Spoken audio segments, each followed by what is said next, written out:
David Shambaugh, welcome back to China-US Focus. You are, of course, the director of the China Policy Program at George Washington University, but you're also the author of the new book, Where Great Powers Meet, which is published by Oxford University Press. We're thrilled to have you here with us. And I suppose the first question will be about the US and China in the context of Southeast Asia. How much of that writing is on the wall? And if you can perhaps speak about the wider book and what you hope to bring through it. Yeah, the book is entitled Where Great Powers Meet, America and China in Southeast Asia. So let me open maybe with sort of an overview first of how I got into this book project, what brought it about. Secondly, what are the main sort of conclusions, takeaways that I have found in the study. And then maybe thirdly, talk a little bit about the future of the US-China competition in Southeast Asia. And then you and I can have a conversation about all that. But maybe I'll just open up with an overview of those three things. So the project itself, I have to say, was somewhat new territory for me, both analytically and physically. Analytically, I've worked on China's foreign relations with many different parts of the world. In fact, my previous book, China Goes Global, literally dealt with the entire world. But I've worked on US-China relations, China-Europe relations quite a lot. This was the first time, though, that I've ever kind of systematically studied China in Southeast Asia. And I had not really spent that much time previously in Southeast Asia myself. So I decided that since I do study US-China relations, I would take that template, you might say, and apply it to Southeast Asia. So that was the origins of the book. As I say, it started in 2017. Then I went back in 2018 for another 3 months, again based in Singapore. Now, the other couple of other things to say about the book briefly is it's not just about China and Southeast Asia. It's very much a book about the United States and China in Southeast Asia. So it looks really at both of the powers individually and then interactively with the 10 member states of ASEAN. And third sort of caveat is that this is not just a book about contemporary affairs. Yes, it is that too, and readers will be able to get a pretty deep understanding of where things are in the region today and where they've been in recent last couple of decades, but it's also very much a book of history. So then the last thing to say about the book is that it proceeds from the analytical premise, and I believe in general, that the United States and China are now locked into indefinite, comprehensive competition across all functional domains and every region of the world.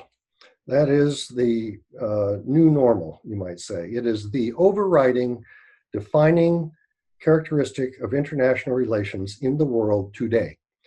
There are many other characteristics, but I would say that that is the most important. And it affects every country on the planet and many different dimensions: diplomacy, commerce, security, ideology, values, science and technology, education and research, public diplomacy, soft power, culture, global governance, media, and other areas. So the US and China are in competition. Not necessarily confrontation. Some elements, yes, confrontation. Some elements, more cooperation. Not many, but some. But competition is the primary characteristic of the US-China relationship and of international affairs, I would argue, in general. So the book proceeds from that premise, and it applies that template, if you will, or that analytical paradigm to Southeast Asia, okay? So that brings me to what are the main findings of my book.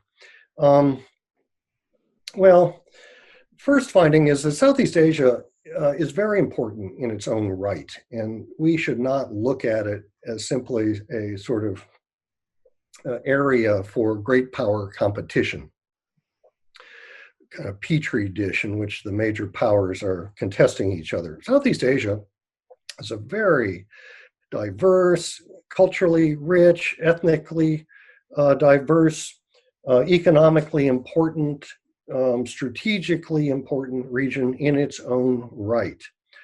It is the world's sixth largest economy. If you add all the 10 ASEAN countries together, it has almost $3 trillion economy in 2018.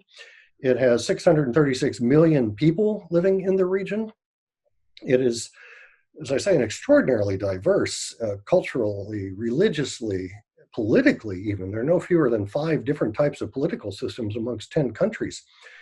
Everything about Southeast Asia is diverse. Therefore, it's impossible to generalize about Southeast Asia. This is one of the first lessons you learn when you're doing research in the region.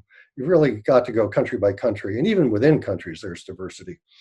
Second big takeaway is that the competition between Washington and Beijing, the US and China, is what I call a soft rivalry. They're definitely in competition, and there is a rivalry, but it's not a hard rivalry. What do I mean by soft and hard rivalry? Well, in the Cold War between the United States and the Soviet Union, that was a hard rivalry where it was a kind of action-reaction, tit-for-tat kind of relationship and competition. You know, if Moscow did A, Washington did B to counter it, and then Moscow would do C to counter Washington, and Washington would do D to counter Moscow. So it was a very reactive kind of Cold War. Beijing and Washington are both pursuing, I found, their own policies, their own actions in Southeast Asia. And they may be looking over their shoulder, at the other power, and they are. They're both paying close attention to the other power, but they're not premising their actions and their policies based on the other power. In other words, what the US is doing in Southeast Asia is not all about China. And what China's doing is not all about the United States. Now, it may get to that point, but it's not there yet. So I think therefore it distinguishes this rivalry today from the Cold War of yesterday. It's sort of like shadow boxing. These two powers are moving around the region, boxing with each other, but not really in direct contact, you might say. Okay, a third conclusion I find is that they're not the only actors. Washington and Beijing are certainly significant actors, are the biggest powers, but this is a region that is characterized by other, we call them middle powers, right? Japan, Australia, India, even South Korea, and Europe. May surprise your viewers to learn that the largest investors in Southeast Asia is the European Union. And then lastly, my last conclusion, or set of conclusions really, they're kind of counterintuitive conclusions. Now, in this case, the first counterintuitive conclusion pertains to China. So as you travel around Southeast Asia, one is struck on a daily basis really by this pervasive narrative in the regional media, and indeed in talking to many Southeast Asians, that China is already the dominant power in the region. Secondly, that is a kind of natural state of affairs. Thirdly, that all the regional states are being sucked into kind of China's sphere of influence, a new tribute system. And then fourthly, that this trend is going to continue, and everybody should get on the Beijing bandwagon. That's the pervasive narrative. So I find that, in fact, China has many weaknesses in the region. And I find the United States has many strengths that are not recognized. So I called China an overestimated power, and I described the United States as an underappreciated power in the region. So I have several chapters in the book. A lot of the book kind of goes through category by category, comparing the US and China's different elements of power, different instruments of power, what I call their toolbox. And I find actually that the US toolbox is stronger than China's. That may surprise you, and it may surprise your viewers. And frankly, it surprised me. Now, there are some areas, commerce in particular, in the economic domain, where China is definitely the stronger power, $587 billion of trade in 2018. This year, 2020, we're almost finished, it looks like it'll exceed 600 billion.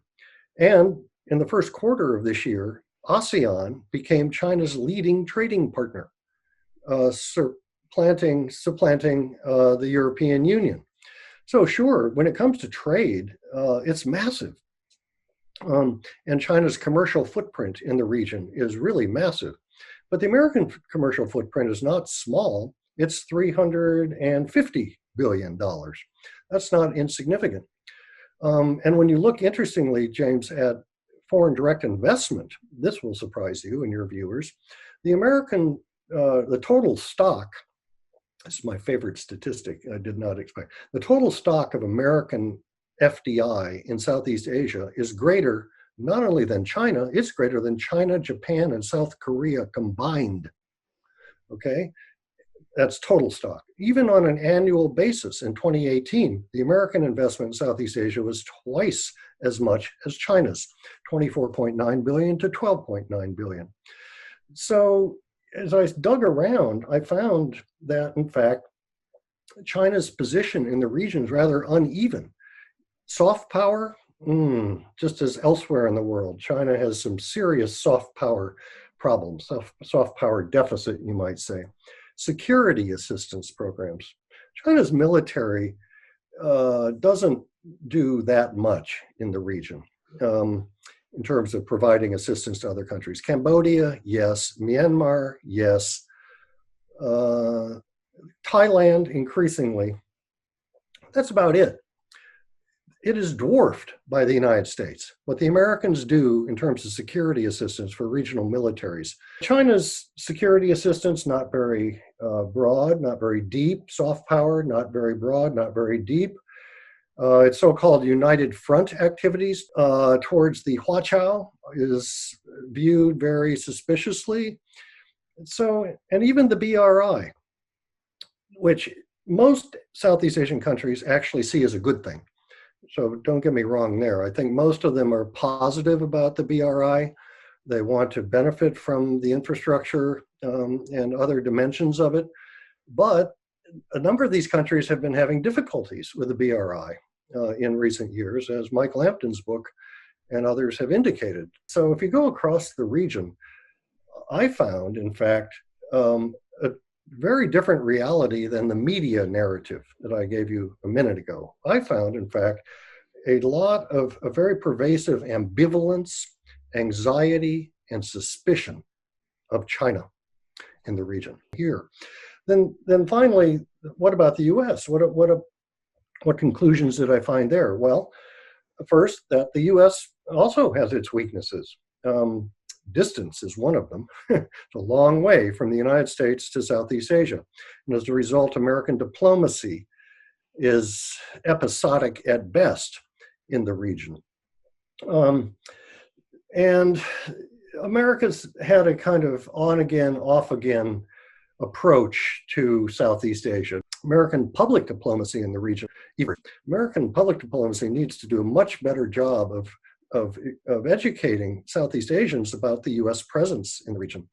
However, if you look on the other side of the ledger, education, soft power, security assistance, those kinds of areas, I found a lot of strengths. And even, as I say, in commercial investment and trade. So I came out of this project with the kind of surprising conclusions that China's position in the region is not nearly as strong as I had thought it was, and I'd been led to believe when I went into the project by reading. And the U.S. actually has a lot of residual strengths, you might say, that can be built upon. Now they need to be worked on, and you and I can have a conversation about that with regards to the Biden administration. But the U.S. position is not weak. And then, so just to conclude, looking into the future, I guess I foresee a continued soft rivalry in the way I described it. rather than the polarization of the region. The real questions are, number one, will the new Biden administration re-engage with the region? And second question is, will China continue to overreach and overstep and alienate the countries in the region, which is what they've been doing. This is what China's been doing in the last couple of years. So we'll have to watch and see how each of these major powers proceeds. But this is a very fluid dynamic. It's not fixed, it's not static, and it really depends on the agency of all the actors, most importantly of which is Southeast Asia itself. David Shambaugh, thanks very much for speaking with us there about your new book, Where Great Powers Meet. On the cover, on the jacket of your book, is this great image of the eagle, the American eagle, and of course this Chinese dragon. And in between is the title of your book. Do you think that there is a point where they do meet, or do you think that this is the great face-off where conflict will inevitably emerge? No, I don't think conflict will inevitably emerge. I describe in the book what I call competitive coexistence. That's what I see the current situation as being. The two countries are competing comprehensively, strategically, but in commercial domain, diplomacy, many other areas. But that doesn't necessarily have to lead to confrontation, either in Southeast Asia or anywhere else. Competition can be confined, can be bounded. It doesn't have to lead to confrontation. So the big challenge for the US and China, not just in Southeast Asia, but in general, is to manage competition so that it does not become confrontation or even a war. Okay, so competition is not a code word for confrontation or for containment.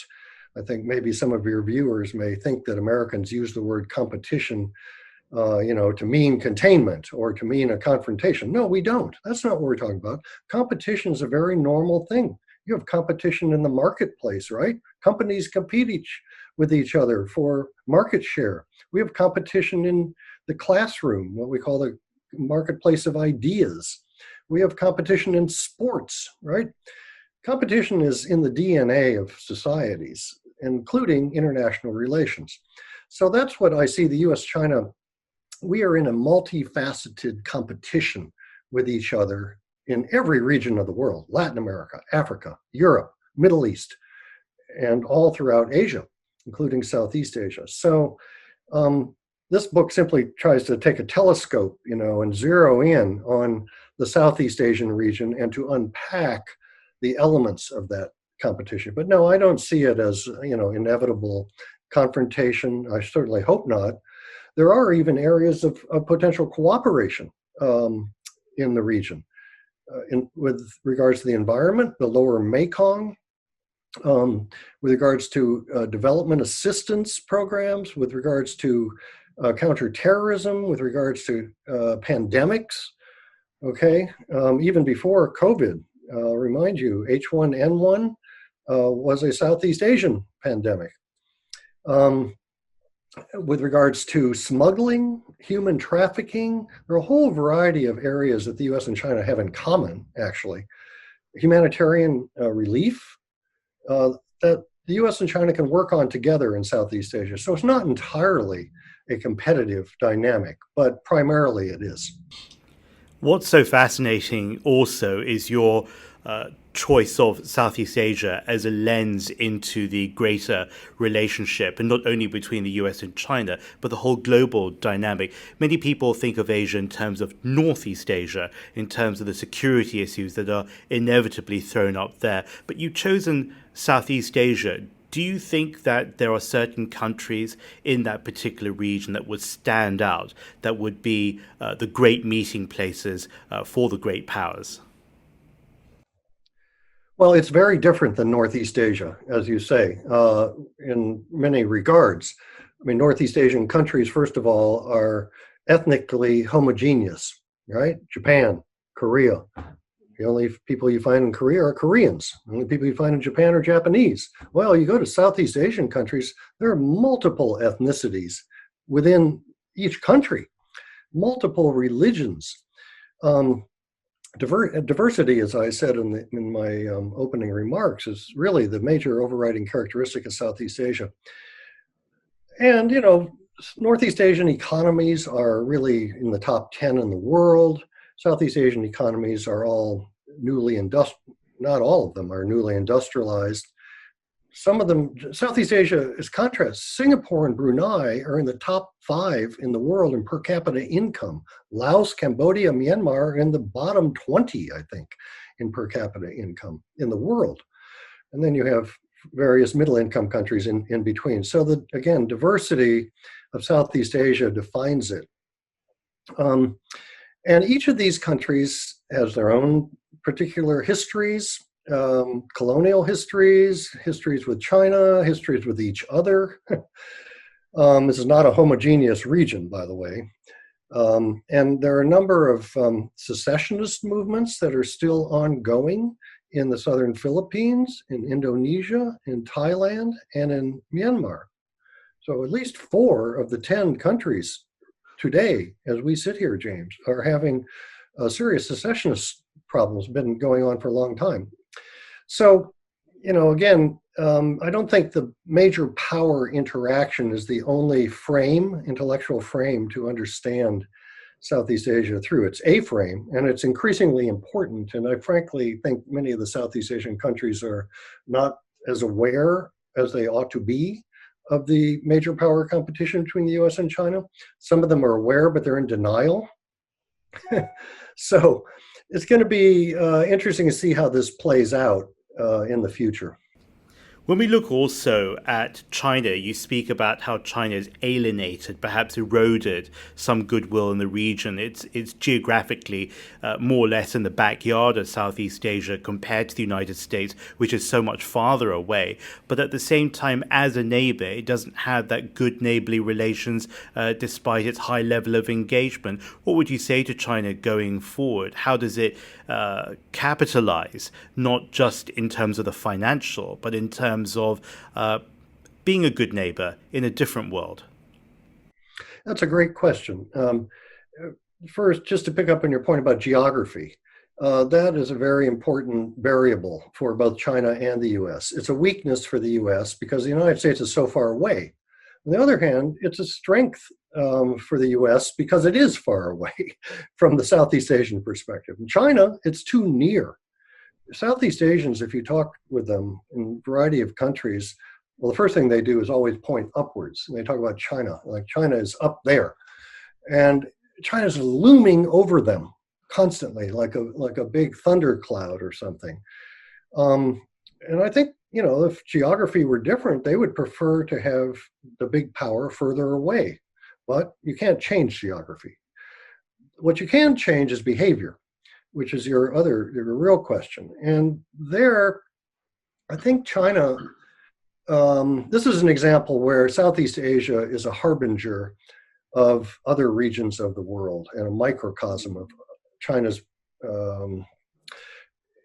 challenges elsewhere in the world. Now, what do I mean by that? I think China's really got to learn to listen better, pay attention to what others are saying about it, pay attention to how others feel about it, especially others because they're all smaller than China. Southeast Asian countries are all considerably smaller than China. China, if you're going to be a big power, whether it's China, the United States, or anybody else, you have to appreciate that others are naturally suspicious of a big power, right? And secondly, you have to anticipate criticism. If you're a big power, you're going to get criticized. It just comes with the territory. We Americans are accustomed to it. We've been through 70, 80 years of criticism from all over the world.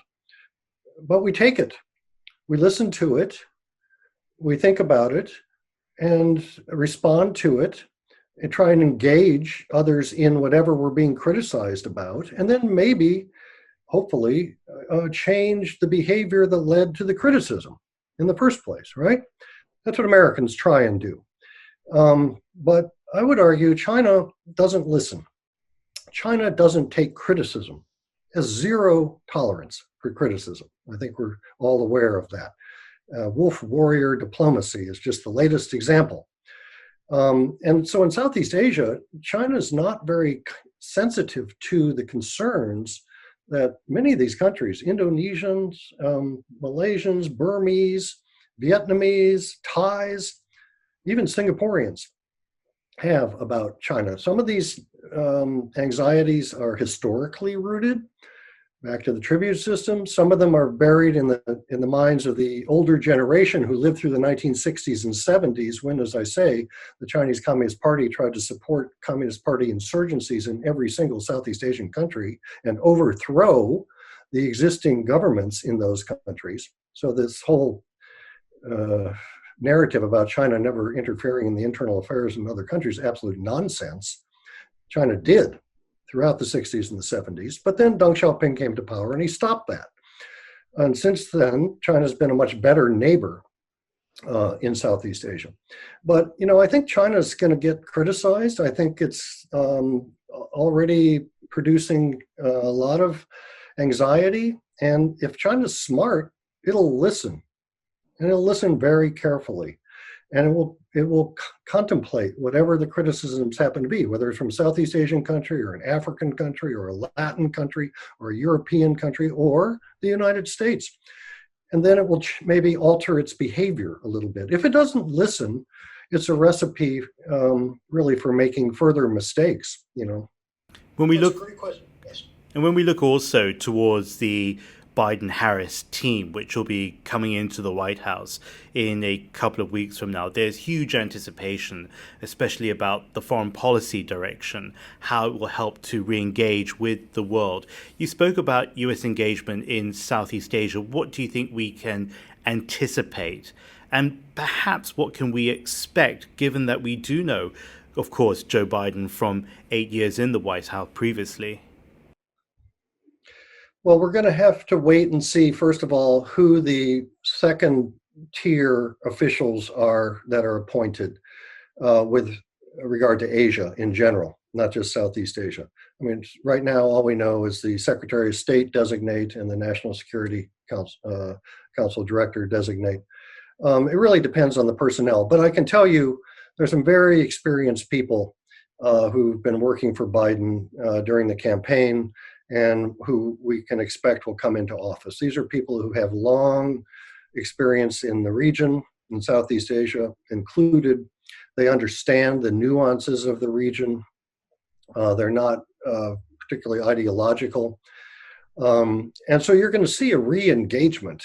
And they're also the people who were responsible for the Obama pivot and the Obama engagement to Southeast Asia. And as I said earlier, and I found in my book, that 8-year period was the best period from the Southeast Asian perspective, the best period ever in relations with the Americans.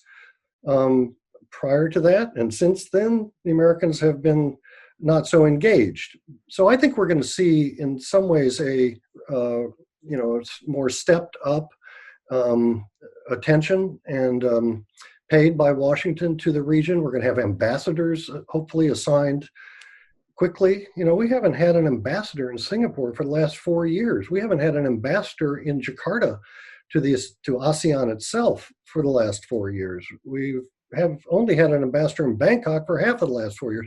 So the Trump administration really dropped the ball on Southeast Asia. You're going to see the Biden team, I think, really prioritize Southeast Asia and get back in the game.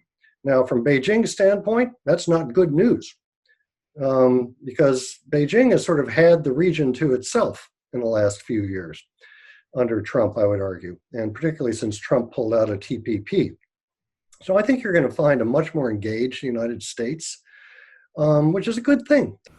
Of course, if you cast your mind back to the Obama White House, President Obama himself had a very strong Southeast Asian connection because his formative years were spent in Menteng, in the heart of Jakarta, in Indonesia. Joe Biden will, of course, have that legacy, even though he's made it very clear that this is not a third Obama term. But certainly there'll be some advantages coming in. As you said, he'll bring in his own team of ambassadors, which have been absent in key capitals over the last 4 years, arguably it could be an even more exciting time, and that David Shambaugh will have to write a sequel to Where Great Powers Meet. Well, we'll have to see, James, how it all plays out. But I think it's a good thing for the region, for Southeast Asia, if the U.S. is more deeply involved than it has been over the last few years. So we'll have to continue to study it, and maybe I'll have to write a sequel to it in 4 more years. Your first degree was over at the Elliott School at George Washington, where, of course, you now lead the China policy program. You're also a professor there more broadly. What would you tell, though, the young student, be they American or Chinese or even Southeast Asian or even Huaqiao Southeast Asian, about being prepared for the world, contributing to the world in the same mold as you have done? I'm a full-time professor. Just finished teaching 2 classes this week. And so I interact a lot with young people, and I try and train them and stimulate them and to go into international relations and into Asian studies in particular, not just Chinese studies, Asian studies. One thing I do advise young people that are contemplating careers is that Southeast Asia is really the future. 20 years ago, people said China's the future. Got to go to China. Got to learn what's going on in China. All this buzz about China. Not today. There's not a lot of buzz. There's a lot of concern about China. I think the students that I teach and my own children's ages, there's a lot of bright horizons on the future, but you have to push yourself, and you have to be ready for challenges, because life is not easy. About 10 years ago, I interviewed the fashion designer Diane von Furstenberg, who, of course, moved from Belgium to New York at the start of her life, her adult life. And she told me at that time that had she had a chance to do it all over again in the 2000s, then that young Diane von Furstenberg would move from Belgium to somewhere like Beijing or Shanghai. So I suppose my very last question to you would be, if David Shambaugh was an undergraduate student in the year 2020, 2021, would you choose a Southeast Asian country or a Southeast Asian region as a whole to focus your life on? Yeah, I think I would, actually. But when I was in my 20s, China was just beginning to open and reform and was coming out of the Cultural Revolution. I first went to China in 1979 as a student. The first year it was open. I was in the first group of American students to go to China, the first year, I should say. And then I went back 1982, 83, 84, 85, 88, 89. So I spent a lot of time in China in my 20s, in my 30s. It was very exciting. Everything was new. Everything was opening. Everybody was exploring new horizons in their personal lives and as a country. You could just feel it on a daily basis. It was a really great place to be as a young person. I'm not so sure that can be said today. I think we have a lot of sadness, many of us who study and have involved our lives with China, about what's going on in that country, if I'm honest with you. Whereas Southeast Asia, these countries are really dynamic and they're just taking off. They're just beginning to, they're in many ways, and the diversity, the heterogeneity of Southeast Asia, the richness, the cultural richness, intellectual richness, religious diversity, everything about the region, absolutely fascinating. And frankly, I wish I'd studied it a lot earlier, but I've discovered it later in my career. But believe me, I'm going to continue trying to understand Southeast Asia. I'll never get there. It's just too complicated. But I like puzzles, as I told you at the outset. Well, as someone who comes from a family with very strong Southeast Asian ties, I want to thank you for taking such an interest and serious approach to the region, but also more broadly for reminding us, especially younger people, to be citizens in a world that's rapidly changing, but to also contribute as that citizen as well. Professor David Shambaugh, thank you very much for your time today. My pleasure, James. Thank you, too.